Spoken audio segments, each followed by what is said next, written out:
Okay, Leo, this is your love reading for this week.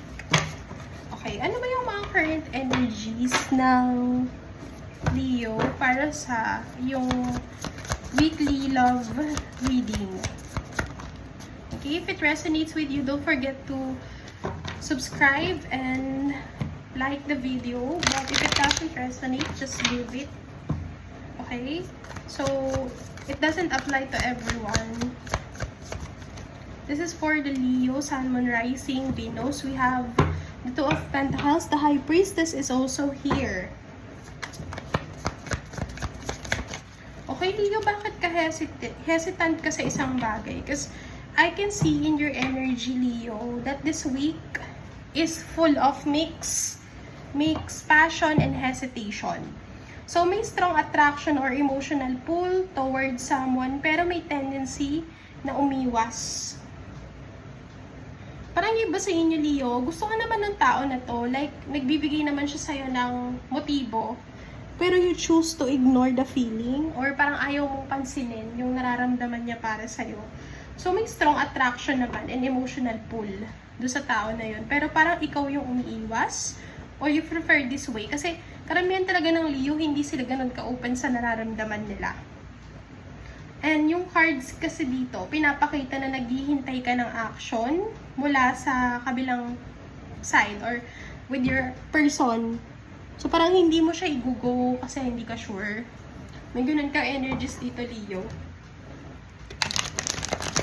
And sinasabi rin sa'yo dito, Leo, na habang siya naman ay nag-o-observe muna kung safe bang lapitan ka. Okay, so ganun siya, Leo. You're very hesitant. Sige, start tayo with singles. So for singles, may energy ng unexpected message or invitation. Pwedeng old connection na gustong bumalik sa orbit mo. So itong old connection na to, gusto niyang bumalik sa dating kayo. Okay, so tingnan natin dito kung ano pa yung mga lalabas dito sa cards mo. If the connection is new, expect a small gestures like chats, subtle hints na unti-unting magbibuild ng momentum. But you really want to observe, not because you don't care, but because you want to see, you want to challenge your person. And sinasabi rin dito na huwag mong hayaan yung pride and overthinking na pumigil. You have to open your energy. And it's best na mag-work siya ngayon kung hindi ka magpapakita na parang naghahabol ka. Okay, for those in connection or situationship, Leo.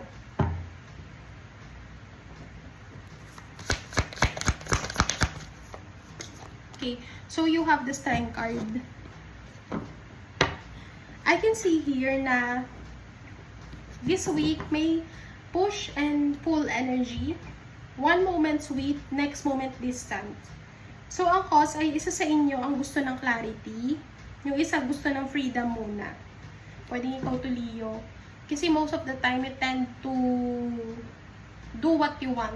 You are one of the best stubborn in zodiac sign. So, Leo, nakikita ko dito na gusto mo ng clarity, gusto mo din, pero gusto mo ng freedom. Magulo yung isip mo for now. Possible na may small na tampuhan kayo ng person or misunderstandings dahil sa miscommunication, pero hindi ito permanente na may lamat na talaga. So, instead of reacting agad, you have to practice the calmness and yung patience mo ang magiging susi para siya ang kusang mag-open up sa'yo.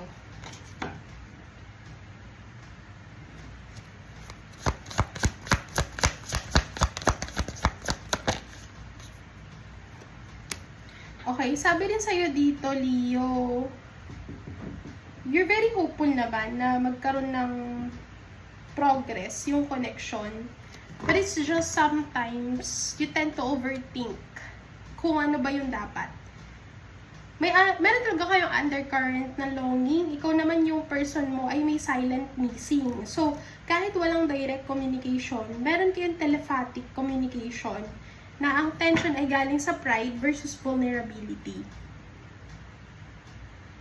And sinasabi rin dito na kung gusto mong malaman kung mahalaga ka pa rin sa kanya, pero ayaw mo ikaw ang maunang kumilos. So, something like that. Okay, ano ba yung hidden feelings ng person mo?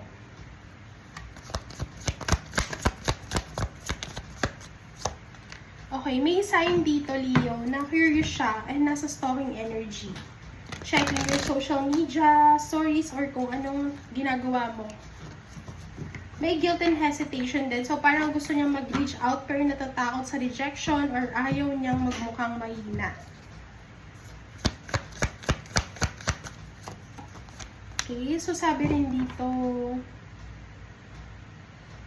may unspoken message siya na parang, I still care for you, pero di ko alam kung paano magsisimula ulit. Or, paano ba kita i-approach? Although this person really cares, parang nahihiya siya na mag-reach out. So, there will be a possible indirect signals like, meron siyang mga subtle reactions.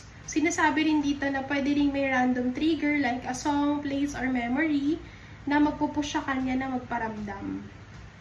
Kung nasa relationship ka, expect moments ng lambing after tampuhan, pero hindi pa full commitment talk. Okay, so, ano ba yung guidance ng card for you? But before that, tingnan muna natin kung ano ba yung message sa'yo na spirit guides mo for this reading, Leo. Sabi sa'yo dito, you are loved more than you realize because someone is fighting a silent battles within, but your light is their guide. So, be patient, Leo, but also you have to honor your worth. Love that is real will always find its way back. So, di ka dapat ma-lose ng hope kung hindi siya masyadong attentive sa connection nyo, kung hindi siya gaanong nagbibigay ng time for you, it's because ninahanda niya yung sarili niya para sa'yo.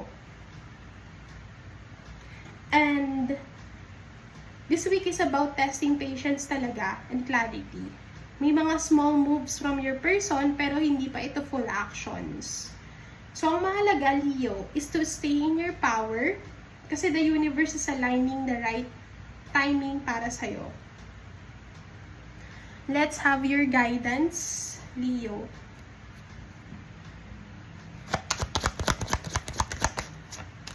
Meron ka rin dito a smaller indirect sign na parang you have to keep your composure. The more calm and confident you are, the more attractive ka sa kanya.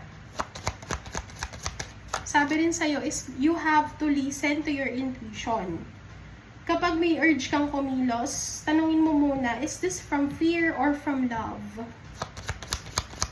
And also, you need to protect your energy. Ang sinasabi ng cards for you here is, huwag masyadong maghintay 24/7 sa kanya.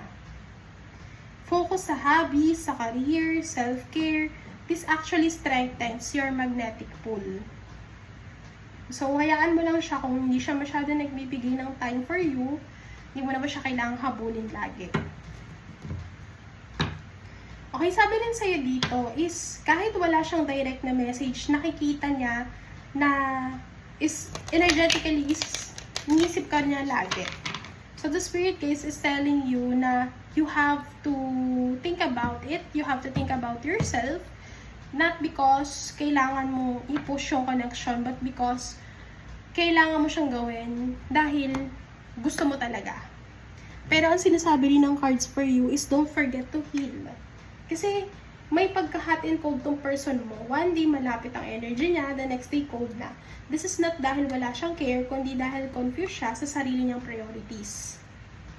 And kung matagal na kayong no contact, you have to expect a small nudges like dreams, random signs, or synchronicities na parang nagpapaalala sa'yo sa kanya.